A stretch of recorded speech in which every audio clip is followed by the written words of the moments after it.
Hey, Chris here. How are you doing on this beautiful evening?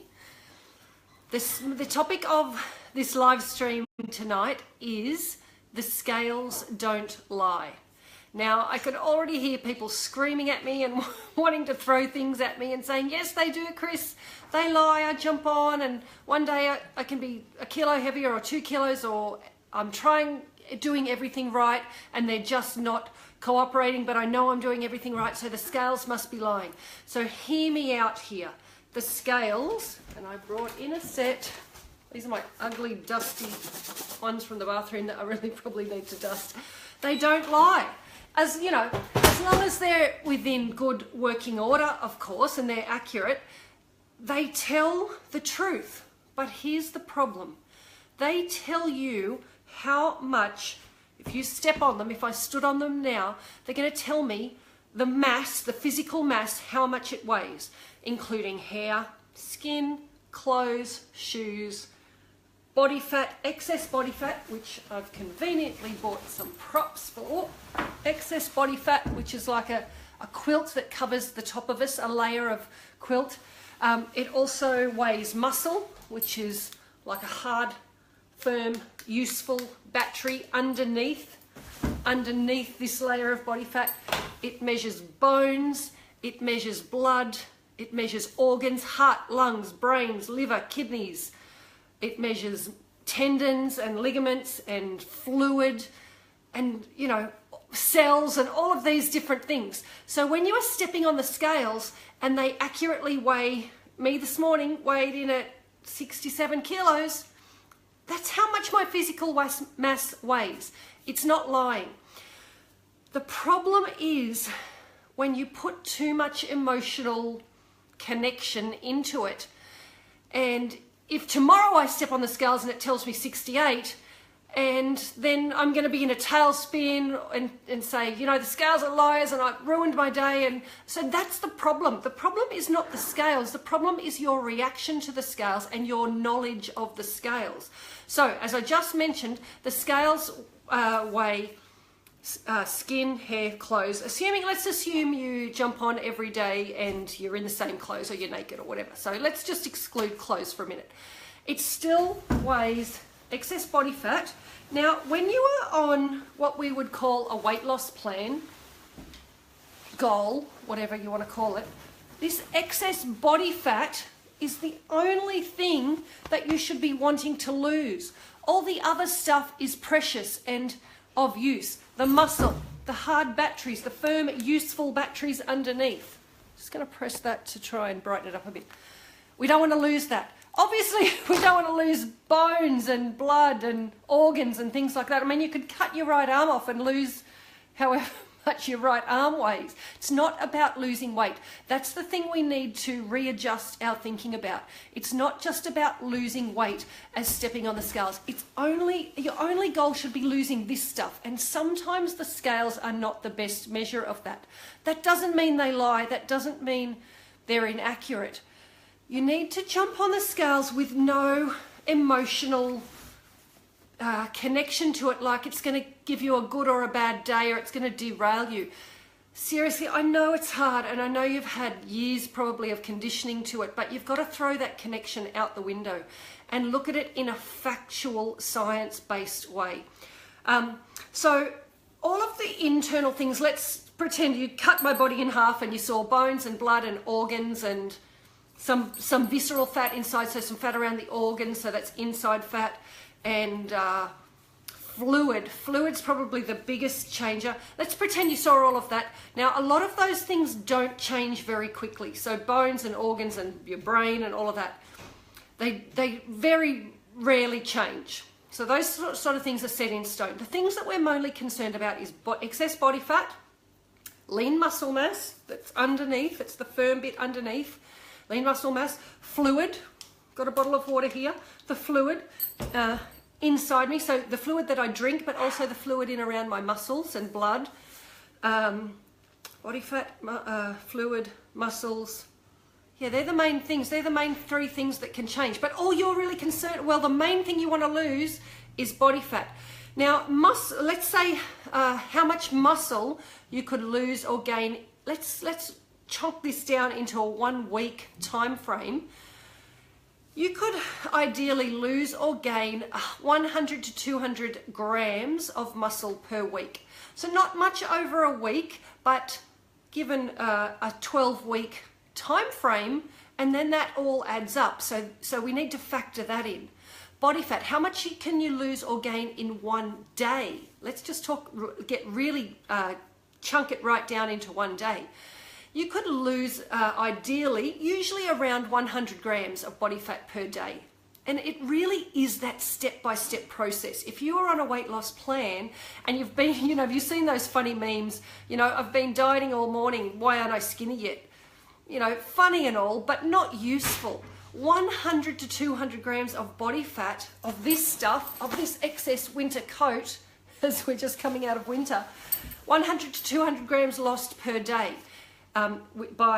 We've talked about this a million times, by consuming less calories than you burn each day, creating a calorie deficit, and it gets converted and mostly breathed out. We talked about that the other day also, mostly breathed out as carbon dioxide. But the biggest changer is fluid. Oh, also the other thing is food in your stomach. If I was to jump on the scales now, step, I weigh, let's say 67 kilos, and then I was to have a big baked dinner, and I actually weighed that baked dinner on the scales, like, let's say it's a big massive portion and it weighed a kilo even on the scales, like a big massive portion, and then I ate it, that kilo of food, that kilo of mass is now inside me. If I then stood on the scales, I now weigh a kilo heavier than what I did prior, but my actual body fat hasn't changed. The same deal is if I stood on the scales tomorrow morning and I weigh 67 kilos, and then I have a litre of water, my daughter's unicorn water bottle, and then I have a litre of water, and then I stood on again and I weigh a kilo heavier. No change in my body fat. Rationally, science, facts-based reasoning, there's no need to be derailed by that. Fluid is the main one. This is weighs about a kilo. It's quite heavy if I was to pop them on these scales here. And if I was to drink that, I'm going to weigh a kilo heavier, but I don't care. It's not about that. It's not about what you physically, the mass that you weigh. And I know it's so damn frustrating. So what's the answer? Well, the very first thing is, we've already talked about it, get rid of that emotional response to it, because it's like you're not measuring your mass. You don't feel like you're measuring your physical mass, you're measuring your self-worth. And to wrap all that up in it is just so wrong, because it doesn't measure, the scales don't measure your self-worth, or whether you're a winner or a loser or successful or a good enough person or worthy or any of those things. So throw out that emotional connection and just look at it as a scientific bit of data. Now, I generally tell my clients to weigh in once a week, but there is more and more evidence to daily weighing and how that can keep people on track if you don't put that emotional connection to it. Now, it's your choice whether you put emotional connection to it. These scales are just, they're just metal, and, they're not evil, they're not anything. It's your emotional connection to those that gives it the power. So let's take that away. So let's talk about the daily weighing. If you were to step on it and just view it as a scientific piece of data and not that emotional gut response, then you could track it over, I'm not even talking a week, I'm talking a month, especially for us women with our menstrual cycle. Track it over a month and watch the patterns, and hopefully, if you're having a weight loss goal, if you've got a weight loss goal, hopefully over the month it goes down. If it doesn't, you're doing something wrong. But day by day, it's micromanaging too much to know if you're doing something wrong, or mostly it's going to be fluid. You might have held on to fluid because you ate something salty the night before, or you had a hard exercise session. This is a big one. A hard exercise session, and your muscles are inflamed and they're holding on to more fluid in them. Really common, really normal for 2, even 3 days after a hard workout, and your muscles are holding this stuff. It's got nothing to do with your body fat. Zero to do with it. We need to throw that connection out the window. So daily weighing, watching a pattern over a month-long period. I know that's no quick fix. I know you need to be in it for the long haul, but I suggest that. The other thing I really suggest is have an item of clothing that you want to fit into, a pair of jeans, or, you know, I have a pair of measuring jeans in my cupboard. They're no longer in style. I wouldn't really wear them in the street, but they're my measuring jeans, and I know if I can fit into them, then I'm doing all right. By the way, I'm not quite fitting into them at this point, but I will be in a few weeks.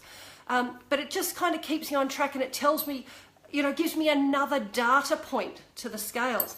The tape measure around the waist. So for women, it's the smallest part. For men, generally belly button line, just so you get it in that same spot each time. And even that is tricky. Even me as a professional, to try get that same spot each time, I'm sort of hoping that I'm in the same spot, but sometimes it's a bit hit and miss depending on the person's shape. So if you get it in the same spot each time and then your centimeters of waist are going down, the general rule is every 1 centimeter of waist measurement you lose, it's roughly around 1 kilo of body fat lost. And vice versa. If you put on a centimeter in your waist, generally it's a 1 kilo of body fat gained. So that sort of gives you a more accurate measure compared to if you've got food in your stomach, or you've got fluid, or you've put on muscle, you've gained muscle because you're doing some resistance training and you're getting adequate protein and all of these kind of things. So far we've got weighing with no emotional connection. We've got waist measurement equating to lost body fat or gained body fat.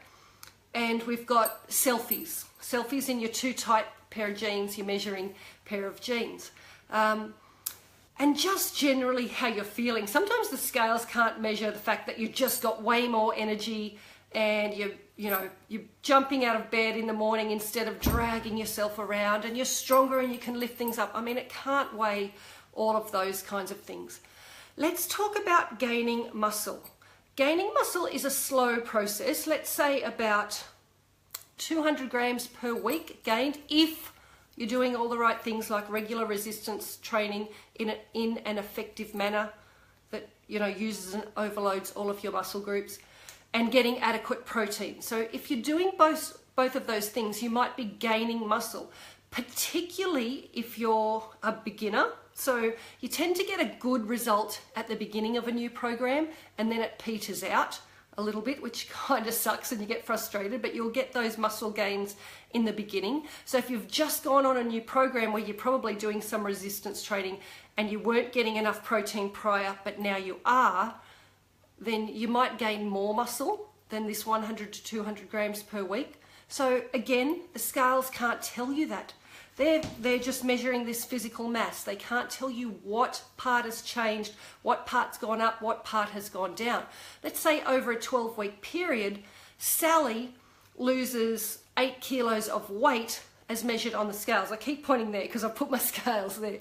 Sally loses 8 kilos on the scales, but she's done it in a fad diet way, a juice cleanse or something with not enough protein, and she didn't do any resistance training.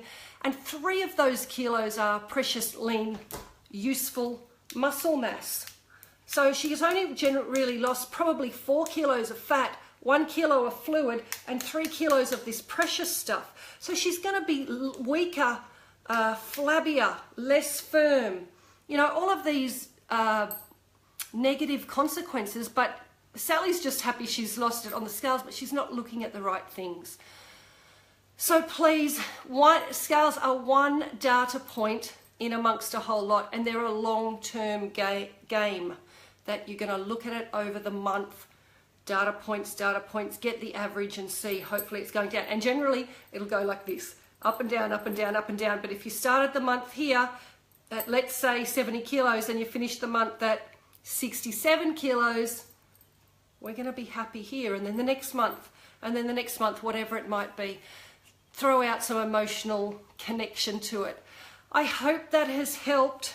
The scales don't lie, but the way you're viewing them might be the lie, or might be the thing that has to change. Hit me up with any comments down below if you're watching live, or if you're watching on the replay below, and let me know your thoughts on the scales. Is anyone there? Would anyone like to ask any questions about the scales, or about measuring, or about any of this? A DEXA scan, and I know Margaret's on there. A DEXA scan is probably the #1 top measure that we can do, because that shows you how much body fat you've lost compared to how much muscle and so many other things. So if you've got a chance to do that, can you believe I've never actually had one? I'm a little scared actually, but if you can get a chance to do that and then do it on a regular basis, as I know Margaret had who's on, then you're just really going to see the true story. And if you're losing weight but you're losing muscle, not ideal. But if you're not losing weight but you've gained some muscle, then you've probably lost body fat, and so you might have lost 3 kilos of body fat but gained 3 kilos of muscle. So you weigh the same on the scales, but everything looks different and everything's improved and you're firmer and your body composition looks different. You've lost 3 kilos of this and you've gained 3 kilos of this firm muscle. You weigh, the scales are telling you you're the same, but you don't look the same. Yeah, makes sense? I'm going to put my glasses on now because I can see a comment and I can't read it.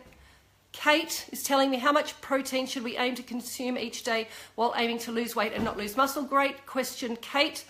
Okay, the general recommendation is 0.8 grams of protein to 2.0 grams of protein times your body weight in kilos. That sounds very complicated, doesn't it? Let's just round it out to 1 gram times your body weight in kilos. So I'm 67 kilos.